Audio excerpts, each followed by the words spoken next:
예수님께서 날이 새어갈 때 바닷가에 서 계셨는데도 제자들이 예수이신 줄 알지 못했다.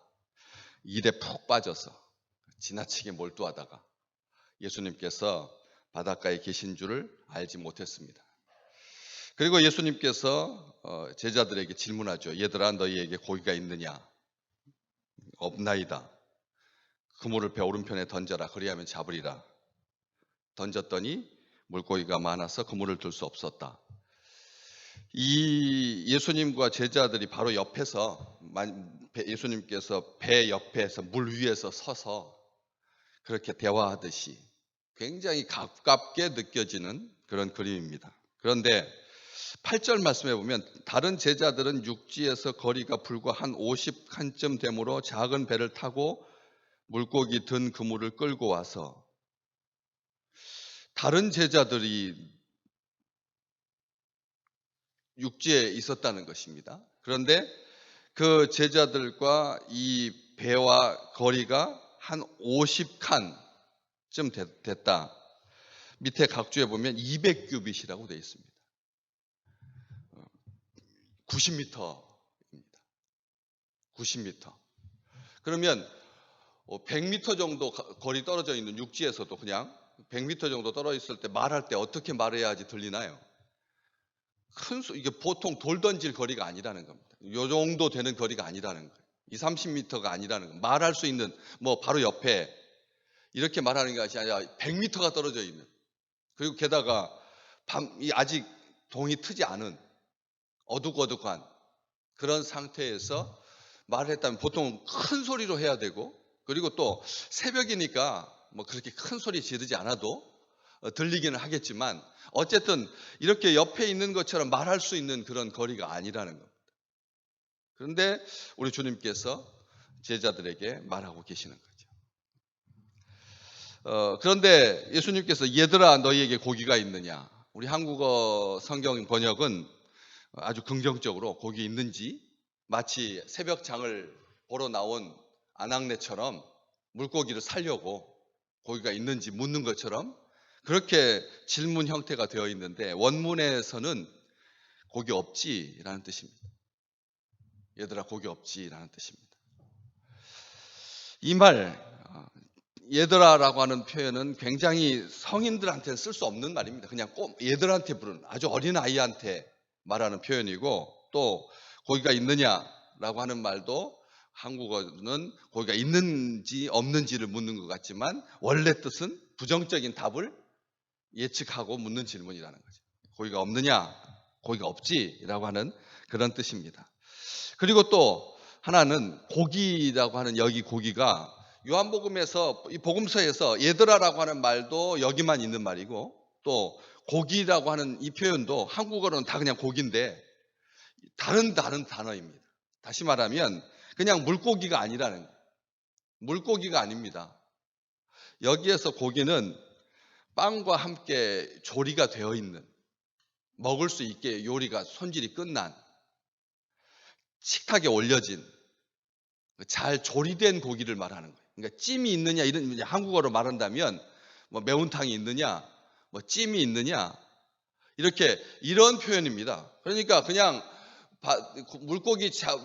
물고기를 구하려고 막 팔딱팔딱 뛰는 활어를 지금 말하는 게 아니라 조리가 된 고기가 있는지를 묻고 있다는 거예요. 이 질문이, 그러니까 이게 그냥 질문이 아닌 겁니다. 처음에 만났을 때 누가복음 5장에 나오는 예수님의 공생의 초기에 제자들 베드로가 주여 저는 죄인입니다, 저를 떠나소서 했던 그 물고기 잡는 그런 기적과 같은 그런 그런 맥락이 아니라는 겁니다. 부활하신 다음에 제자들 세 번째 만나 주시면서 제자들에게 이 의미, 우리가 하고 있는 그 일상적인 삶 속에서 이런 질문을 받았다고 하면 굉장히 어색하고 난해한 질문이고, 그다음에 상황에 맞지 않는 질문이라는 거예요. 기분 나쁜 표현이기도 하고요. 지금 찾을 것을 찾으셔야지, 우리에게 요리된 것을, 조리된 것을, 잘 따듬어진 것을, 빵과 함께 먹을 수 있는 것을, 식탁에 올려진 것을 요구한다라고 하는 것 자체가 새벽에 들으면 발끈할 수밖에 없는, 아니 이 사람이 미쳤나? 라고 말할 수밖에 없는, 도대체 누구요? 발끈해서 당신 누구요? 라고 질문할 수밖에 없는, 성질 돋으려고 그러는 건지 아침부터 무슨 정신 나간 소리를 하고 있느냐, 이렇게 해도 무관한 그런 질문이라는 거죠. 다시 말하면 익숙한 관계가 아니면 이렇게 질문해서도 안 되고 그 질문에 이렇게 반응하지 못한다는 것입니다. 그러니까 처음 만났을 때의 질문하고 다른 겁니다. 우리 주님께서 오늘 또 우리에게 항상 질문하십니다. 항상 질문하십니다. 부정적으로 묻든 긍정적으로 묻든. 아담아 네가 어디 있느냐? 아담아 네가 어디 있느냐? 묻고 계신다는 거죠. 우리 주님께서 오늘 우리에게 질문하십니다. 인생에 대한 중요한 질문이기도 합니다. 우리로 하여금 이 질문이 다 이어지는, 아주 그냥 편안하게 이어집니다. 아무런 막힘도 없습니다. 잠시 머뭇거리다가 뭐 이런 말도 없고, 자기들 제자들끼리 뭐 수군대는 것도 없고요. 회의하는 것, 의논하는 것도 없습니다. 우리 주님께서 즉시 말씀하십니다. 그물을 배 오른편에 던져라. 그리하면 잡으리라. 이 말이 하고 싶은 거죠. 이게 본질입니다. 우리 주님께서 질문하셨을 때 왜 이런 성경 본문을 오늘 나에게 주시나? 오늘 왜 제가 올해 기도했던 제목하고는 완전히 정반대편인데 왜 이런 질문을 하시나?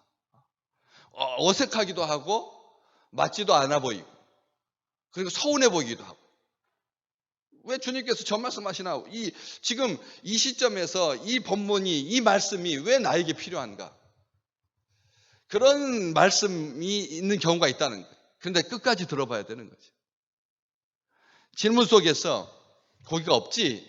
라고 하는 이 질문, 수고하고 애썼는데, 우리가 수고하고 애썼는데 수없이 던지고 훑어 올렸을 텐데, 마지막 그물을 올렸는데도 그것마저 빈 그물이었을 때, 열심히 수고했지만 아무것도 없는 것처럼 느껴질 때, 우리 생에 그럴 때가 많습니다. 대부분 9번은 그럽니다. 이게 자연에서의 자연적인 법칙입니다. 9번은 아무것도 없습니다. 그냥 하루가 지나가는 것이죠. 그럴 때 우리 주님께서 고기가 없지라고 물으실 때, 이 질문이야말로 우리를 온전하게 알고 계시는, 모든 것을 알고 있는, 속속들이 알고 계시는 그런 우리 주님의 음성이라는 것이죠. 얘들아 없지? 고기 상황에 맞지 않아 보이는, 조금 잘못 생각하면 오해를 부를 수 있는 그런 말씀인데도 우리가 하나님께 찬송하고 말씀을 딱 받으면 그때 마음에 하나님께서 주시는 이 감당할 수 없는 은혜가, 평강이 넘치시기를 주의 이름으로 축복합니다. 불편하죠? 오늘 교회 나오는 것 자체가 세상 사람들이 얼마나 날카롭게 예수 믿는 백성들을 향하여서 그렇게 막 교회 다 나가? 이렇게 지난주에 교회 다녀온 사람 손 들어봐. 직장인들도 아이들도 교회 나가는 것이 마치 무슨 죄인 것처럼 그렇게 묻는, 그래서 엉클어진 상태로 주의 전에 올라왔을 때, 주님을 뵀을 때 우리 주님께서 말씀하신다는 거죠. 그물을 배 오른편에 던져라. 무슨 새삼스럽게요. 뭘 아신다고? 새벽부터 웬 참견이십니까? 자존심 상하게 구석구석 안 던져본 곳이 있는 줄 아십니까? 오른쪽 왼쪽 다 던져봤습니다. 깊은데 얕은데 밤새껏 훑고 다녔습니다. 수고하고 애썼습니다. 그런데 우리 주님께서 그물을 배 오른편에 던지라, 딱 그 말씀을 했을 때 주님께서 멈춰주지 않았다면 제자들은 해가 뜰 때까지도 계속 무심코 그냥 습관적인 반복, 기계적인 반복을 했을 거라는 거죠. 주님께서 이 질문을 하시지 않았으면 해가 중천에 떴을 때까지 남성들이 가지고 있는 이 무한 질주, 이 질주 본능, 뭐 잡히는 것도 없는데 그냥 정말 기계적인 그냥 습관적인 반복, 지나치게 몰두하는 것, 빠져있는 것, 이 시대가 가지고 있는 특징 중에 하나입니다. 이 시대가 가지고 있는 특징 중에 하나입니다. 아무도 멈추지 않습니다. 아무도 멈추지 않습니다. 이것 우리 주님께서 우리 주님의 전에 나올 때 이게 이 질문 앞에 서는 것이고 우리를 잠시 질주하던 것을 멈추는 순간입니다. 배 오른편에 던지라고 하는 이 말, 주님의 말씀을 딱 듣는 순간, 하나님의 임재 앞에 서 있는 그 순간이 우리로 하여금 익숙한 것들과의 결별을, 그 다짐을, 그 고백을 표하는 그런 현장이라는 거예요. 오늘 우리가 주의 전에 올라왔을 때 우리는 세상이 돌아가는 것과 같지 아니하고 티베리아 호수, 티베리우스 황제를 기념하는 세속적인 장치가 작동되는 그런 공간에서 우리 주님께서 질문하고 멈추게 하신다는 거죠. 어느 곳에 계시든지 하루에 3번씩 창문을 열고 모국을 향하여, 예루살렘을 향하여 기도했던 다니엘과 같이 주님과 만나시기를 주의 이름으로 축복합니다. 우리가 그렇죠. 그냥 무한 질주해서는 안 된다는 거예요. 하루에 3번씩 아침, 점심, 저녁에, 새벽에, 그리고 점심 먹을 때, 그리고 잠들기 전에 주님께서 얘들아 너희에게 고기가 없지? 라고 물으시는, 그렇게 하지, 자기 경험의 반대편에 던지라. 이게 오른편에, 배 오른편에 던지라고 하는 말은 그냥 익숙한 곳입니다. 그렇죠. 익숙한 곳입니다. 아주 어떤 특별한 엄청난 기이한 말씀하시지 않는다는 거예요. 우리 주님께서 이 성경에 기록된 것 말고 21세기적인 신비한, 기이한, 특별한, 대단한, 비밀스러운, 엄청난 그런 말씀으로 오늘 나에게 주실 것이다. 그런 생각 자체가 틀린 생각입니다. 나에게만, 나하고 딱 코드가 맞는 그런 말씀, 그 말씀 하시지 않습니다. 배 오른편에, 그물을 배 오른편에 던져라. 그리하면 잡으리라. 이것보다 더 상식적인 말이 어디가 있겠습니까? 또 이것보다 더 비상식적인 말이 어디가 있겠습니까? 전문가들 앞에서, 베테랑 앞에서. 아이, 주님께서 이런 일 해보셨습니까? 오토바이 배달해 보셨습니까? 헬멧 쓰시고 이 아스팔트를 대낮에 그 매연 다 맡으면서 하루에 8시간씩 일해 보셨나요? 이런 생각을 가지고 주님의 질문을, 주님의 말씀을, 주님의 명령인데 대하시면 그것은 아무것도 이루어지지 않게 되는 것이죠.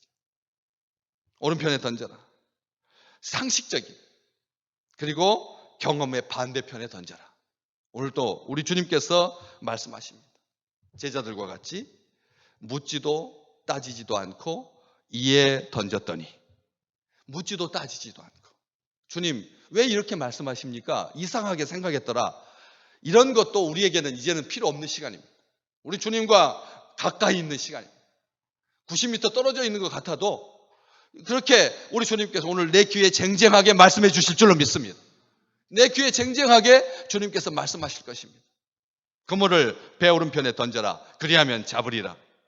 주님께서 해주신 그 말씀, 묻지도 따지지 않고 지체하지도 않고 이에 던졌더니 마지막 말씀, 물고기가 많아서 그물을 들 수 없더라. 물고기가 많아서 그물을 들 수 없을 만큼 어마어마한, 상상을 초월하는, 우리는 한두 마리 잡고 그렇잖아요. 그냥 생색내기로 이제 정리하고 끝내고 그다음에 한두 마리 잡아서 우리 제자들 7명이서 나눠 먹을, 그렇잖아요. 큰 손바닥만한 고기 2-3마리면 되지 않습니까? 우리 주님은 그렇게 응답하시지 않으십니다. 감당할 수 없는 은혜를 우리 믿음의 식구들에게 오늘 주실 줄로 믿습니다. 우리에게 주시는 이 은혜가 평생에 주님 앞에서 감격스럽게 고백되는 그런 귀한 고백이 되시기를 주님의 이름으로 축복합니다. 즉시 오늘 내게 말씀하시고 그 말씀 의지하여서 즉시 행함으로 말미암아 주님의 뜻을 이루고 주님의 기쁨이 나의 기쁨이 되는 각별한, 복된, 특별한 날 되시기를 주의 이름으로 축복합니다.